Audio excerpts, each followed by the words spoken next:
Okay, that looks like it worked. Let me just pop YouTube up real fast. I probably shouldn't do it on the screen share here. testing this out. I want to see if it actually works. YouTube up real. Sweet. All right, we are live. I haven't tried going live on OBS before, so apologies for the delay there. What's good, everybody? Take Hazy back here. It's been a while since I've done a video. The reason for that is I moved, as you can probably tell somewhat from the background. So I want to do a quick catch up. I think it's been probably close to 2 months since I've done a video, other than my Ho Ho Loon interview. I guess based on that interview, you might know this. I can't remember if I've said it on stream before, but I started covering Dragon Gate for the Social Suplex newsletter. My first thing was here on this February 20th edition, the 13th edition, where I reviewed one show. Going forward, I'm going to do like the full-time show. Issue 14 should be coming out in the next week or two, is what I've been told. So I'll get you caught up on basically all of February and the beginning of March for Dragon Gate in a written format. And then every month going forward. The newsletter is probably going to be about a month behind. I might cover stuff on video a little bit. But writing about Dragon Gate's taking a lot of my focus and free time. So I'm way behind on my matches. I do have a February top 10. I was struggling to get super into February. I didn't have 10 4-star matches, but I did put together a top 10 group altogether. So we're going to run through that. It's been a while, so we're going to kind of just speed run through it. I thought about doing March, but there's still a few more matches I want to watch. I am all caught up on Dragon Gate. That was kind of my priority number one, so I just finished the Korakuen Hall show today before I joined the Blue Moon Extra show that just happened. If you're subscribed to that channel as well, I was just on True Slayer's channel talking the Vince Russo, Jonathan Coachman interview. So let's knock out this February top 10. Maybe we'll talk a little Dragon Gate. Actually, yeah, let's talk Dragon Gate at the top here. So the Korakuen Hall show just happened. So the Social Suplex newsletter, I'll cover all of February, including Uno Dos Tres. I do have one match from Uno Dos Tres in my top 10, which will be a little controversial because most people didn't like it. And we'll talk about that match when I get there. It's been a tumultuous time here for Dragon Gate. So Big Boss Shimizu came back. He was kind of the talk of the company. They announced the Nagoya Survival Cage match. There's no Dead or Alive this year, but they're still doing the Survival Cage match in Nagoya during Golden Week. Shimizu versus Skywalker was kind of the big angle they were doing there. And then the following day after they announced it, Shimizu blew his knee out. So he made his first appearance on the Korakuen Hall show February 6th. On crutches, announced he's going to be out for the whole year. So they pivoted, and I think the pivot is kind of interesting. It added way more stakes. I don't think the Saipatra Gajadokuro feud has been all that great, but I am excited for it now that they added the stakes to the cage match. So traditionally, the cage match is a 6-way match. 5 guys escape. Whoever's left in the cage either gets unmasked or gets their head shaved. That'll still be the case this year, but they also added a unit disbands on top of it. So April 26th will be the last show we ever see Saipatra or Gajadokura. I think this is really important for the company because the other major news that happened is Dragon Dia left the company. It doesn't seem like on great terms. It's not as bad of terms as it seems like some of the other departures from this decade have been. We don't know where Dragon Dia is going. There's been a lot of open speculation it'll be New Japan. I think one of the more interesting ideas that I first heard from Case Lowe on Open the Voice Gate, though he didn't say it directly, was he might be the new Tiger Mask since they introduced a new Black Tiger. We know Tiger Mask 4 is retiring in July. In Dia's statement, he said he's going to take some time off. He wasn't announced for Battle of Super Juniors, which some people expected. Hyo was, which was a little interesting. So it doesn't seem like that relationship has been severed, at least in an immediate standpoint. Hyo's always really wanted to do that tournament, so maybe it's still just doing good by the wrestler.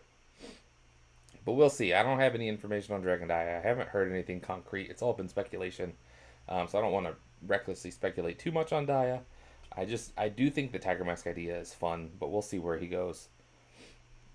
And we'll talk about Golden Coliseum more as we go. The other bit of Dragon Gate that I wanted to bring up is they are flying over to the States. I think Ho Ho Lun is in the air right now. I'm not sure if any of the other wrestlers are with them. Their first show on the U.S. tour is in Portland this Friday, April 10th. I will be there live in attendance. I don't know if any of my viewers are in the Portland area. But if you are, you want to come say hi, catch a lot of Dragon Gate wrestlers, I'll be at that show. So it'd be fun. It'd be fun to catch up with anybody that's there. I believe Guts Dozier will be there too, which is fun. I'm hoping to say hi to him.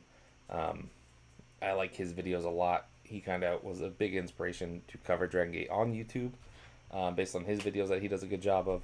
It's not a lot of English coverage, so it's been fun to jump into this world. It's been fun to cover it for Social Suplex. And let's jump into the February top 10. I should probably cover March as well, but I know there's a couple big March matches that I haven't quite watched. No honorable mentions this month. I struggled to get to top 10, like I said. I have 3 matches that I scored a 78. Oh, I have 4 matches that I scored a 78 out of 100, which is a 3.75. It's like a middle of the road 3.75. Not really close to being a 4-star, but firmly above 3.5. Kicking us off is the Open the Dream Gate match from Uno Dos Tres. I wanted to make sure this graphic looked right on the screen. Madoka Kikta defended against Yoshioka Oka. This is where I think the wheels really started to fall off on Dragon Gate this year. Kikta retained the title. It felt like everything was in the basket of Yoshioka defending the belt, or regaining the belt post-injury. That's not what happened. This match has been widely panned, and I understand that. I tried to watch this match 4 times. I woke up, tried to watch it live, and then I think I tried to watch it the following night as I was going to bed. So I kind of wrote those 2 off. The third time I tried to watch it, I can't remember if it was too early or too late again, but I fell asleep again. So it took me 4 attempts to get through this match.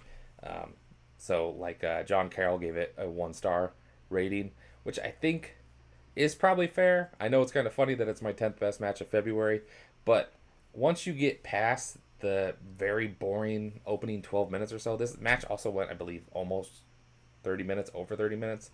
Once you get past the boring 12 minutes or so, I actually think this match was actually pretty good. Granted, biggest grain of salt, took 4 sittings to get through. But I thought all the work they did establishing Yoshioka as a threat, Kikta having to do every heel tactic kind of known to man, where most of this reign he's just won through brute force. The Kirk Hall show today against Kai, he wrestled his stablemate. Kai was the one doing all the cheating. Kikta didn't use a weapon or anything the whole match. He just overpowered him. That's kind of been the story of the title reign in Kikta's second Dreamgate run. But that was not the case against Yuki Oka. He needed interference from every member of Gajadokura. He needed every weapon attack, referee distraction. And I thought, even though it was very clunky to start, I thought the closing stretch was pretty strong. Coming in at number 9, I have Mascara Dorada against Titan. Let's see if I can shrink this graphic a little bit so it fits on the screen. I can't. Alright. Well, that sucks. Let's see. There's Mascara Dorada. There's Titan. From Fantastica Mania. I have 2 Fantastica Mania matches on this card. I think this might have been the same closing night. I don't remember a whole lot about this match, honestly. It's 2 months ago now. But I thought Dorada had a very strong February. These are 2 of the younger guys in CMLL, so they kind of pulled out all the stops, pulled off some spectacular stuff. It was very fun. Coming in at number 8, I have Tomohiro Ishii defending the New Japan Strong Belt against Oleg Boltin. Boltin Oleg, however you say it.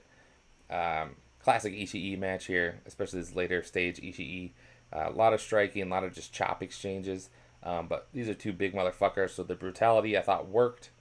Not a whole lot of big high spots. I think Bolton's finisher is like one of his weakest things. He does whatever that move is called. Essentially just a wheelbarrow, rolls over him lightly. He has a lot of like power moves and big strikes in his offense, and then his weakest looking move is his finisher. That's always my biggest issue with him. But this match was really great. This match teetered on being great. I just thought it went a little too long, a little too like chop heavy, but fun nonetheless. Coming in at number 7, our final 78 overall match, I had Chihiro Hashimoto taking on Senka Atsuka Akatus. Oh, it's spelled different on the poster there. Akasuka. I've been practicing Japanese and I'm trying to pronunciate it correctly, and I'm just screwing myself up even more. The Wonder Kid from Marvelous taking on the ace of Sendai Girls. This match was pretty fun. Senka's very young into her career. She may still be in her rookie year. So a lot of her hype is just from potential. I think she is really good, but I don't think she's regularly putting on great matches, even against aces like Hashimoto. But I thought this was really fun nonetheless. Senka kind of does more of like a technical grappling style. Hashimoto is big strike. She's a bruiser. So this is a very grappling based match, which is fun. I don't love Senka's offense, but she's very fun in her style. I think this was still worth checking out. Coming in at number 6, now we're getting into the great stuff. This is a 4-star match, 82 overall from DDT. You had Yuki Ono taking on Kasai Takeshi. This was two young guys, two like the stalwarts of modern DDT.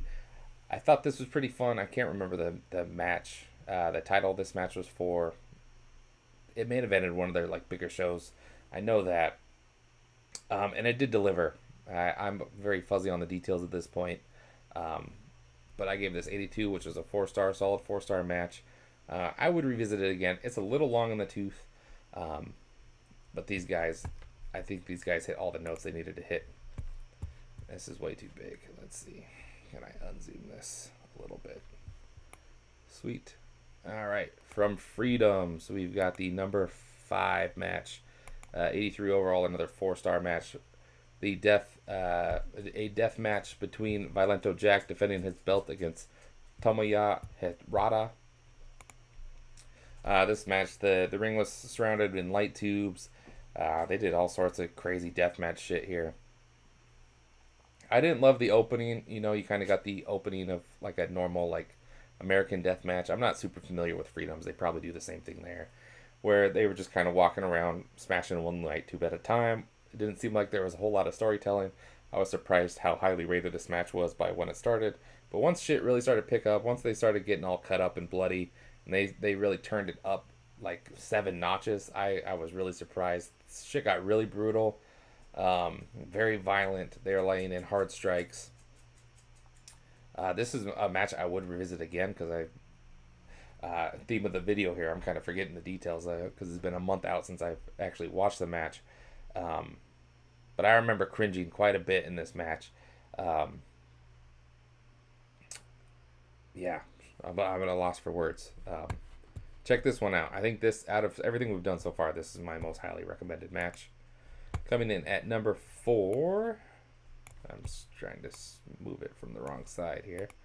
Swerve Strickland and Kenny Omega from AEW Dynamite. I give this also an 83 overall. This is the only AEW show on the year I've watched. If you're in the Blue Moon Discord, Jim, ECW Hardcore, went to this show. It was his first wrestling show he's been to live in almost like 3 decades. So I was really hyped for that. And I tuned in just kind of out of body excitement for him. And this match really delivered. I think this was awesome. This is 2 of the best guys in AEW. No surprise this delivered. They gave it time. They let it have a big angle with Swerve turning heel at the end. You had a good post-match sequence too as well, even though that's not rated. But that delivered and really kind of put the exclamation on the segment and the match. But these guys went out there and worked a pay-per-view match on TV. AEW doesn't do enough of that nowadays, in my opinion. Although the reviews for this year have been pretty strong, and I haven't watched it, so I can't say that about 2026 just because I haven't experienced it. But this is what got me hooked on AEW originally, is you would get this kind of match on free TV. So it was very cool for them to go back to that. It was very cool for them to do a big angle on TV like this. This was a first time meeting between the two, which was also very cool, and they delivered. They had great chemistry. I thought everything about this worked pretty well. The only thing holding it back from being higher than a 4-star match, I think, was just the constraints of television. Coming in at number 3, we had our second Fantastic Mania match between Masquerade Dorada, appearing for the second time against Hechicero. This match was fucking crazy. I think this was the main event of the last show of the tour. So they pulled out all the stops. Dorada dove off the stage. Hechicero's probably the best lucha base in the game right now, if not the best, one of the best. And they worked all around the arena. They didn't just stick in the ring. They had the crowd going crazy in Japan, which was really cool. This was awesome. If you haven't seen this, I would definitely check this out. And I think it helped being out of Mexico. You didn't get quite as like paint by numbers Lucha Libre that sometimes you get on the CMLL shows. Coming in at number 2 was the IWGP Tag match from New Beginnings. This photo's too big, so I can't quite squeeze everyone in there. But you had the Knockout Brothers defending their belts against Shota Umino and Yuya Uemura. I thought this was really fun. I liked this more than the New Year's Dash match, I believe. I can't remember what I rated the New Year's Dash match. Maybe I didn't like it quite as much. I thought this, if I remember right, I'm not mixing them up. I thought this match kind of got down to business quicker. The New Year's Dash match was longer, but they kind of had that long, drawn out, tried to do an epic thing at the beginning of the match, which I don't typically like. We didn't have that here because they were the semi-main event. And I thought this was a great showing for all 4 guys. I hadn't been impressed with Oscar up to that point, but I thought Oscar actually really kind of came out of his shell in this match, at least from my viewing. It may have been sooner than this that he's kind of started to put it together. Yuto Ice, I think, is kind of teetering on being overrated, just because he's so charismatic, and New Japan needs a nice fresh start, but that doesn't mean he's not good. I think he is really good. I just don't think he's quite great. I think you have 2 really good workers in this tag, but I don't think either are great at this point in their career. But they're young, and they have charisma, and they have all the momentum in the world behind them. Umino and Uemura are really starting to put it together. Shota especially. I got why Shota gets so much hate, because he was kind of giving stuff too soon. But I think he is kind of putting it together. I feel like he's delivering on these big matches more often. Thought he was really the star of this match. Uemura is kind of hit or miss with me. I think he's very solid, but he can get kind of boring at times. But with these 4 guys going like full speed, hitting the shit out of each other the whole match, that wasn't a problem either for him. So I thought you kind of got the best out of all 4 guys here. So this is a very, very strong match. I gave this this is definitely higher than the New Year's Dash. I gave this a 90 out of 10, which is the highest for 4.25. Teetering on being a 4.5-star match. I did go 4.5 on our number 1 match of February. This picture is way too small, but it was the best I could find. Saya Kamatani defending her belt against Starlight Kid. This match had a little of everything. Saya Kamatani even got hurt in this match. I think she either broke or dislocated her finger, which kind of stalled the match for like 5 minutes in the middle. Which really kind of, I think, shows how great this fucking match was. Even with that like weirdness where you kind of had it break and didn't know what was going on, they were able to pick it right back up. The beginning of this match was awesome. I do remember that. They kind of just shot themselves out of a cannon from the start. So it was kind of surprising as how long this match went. Granted, it did have like the injury break in the middle. But this was, I think, my favorite Saya Kamatani match I've seen yet. I'm a big fan of Starlight Kid. I was higher on some of her stuff last year, but she's very solid, one of the best in the world. So you had the biggest star in Joshi against arguably one of the best workers. I probably wouldn't put Starlight Kid quite there, but I would say she's probably in the top 5. Kamatani's size allowed Starlight Kid to kind of flourish as her more lucha influences. but they're close enough in size that they could do everything against each other. And this was one of the best matches of the year, so I would definitely check this one out as well. I think that is going to do it for this one. I just wanted to touch base because I'll be out of town this weekend. I don't know when the March top 10 is going to come up. I would like to get it out soon, but I also got stuff to catch up on, so we'll see. I might get that out before Friday. We'll see how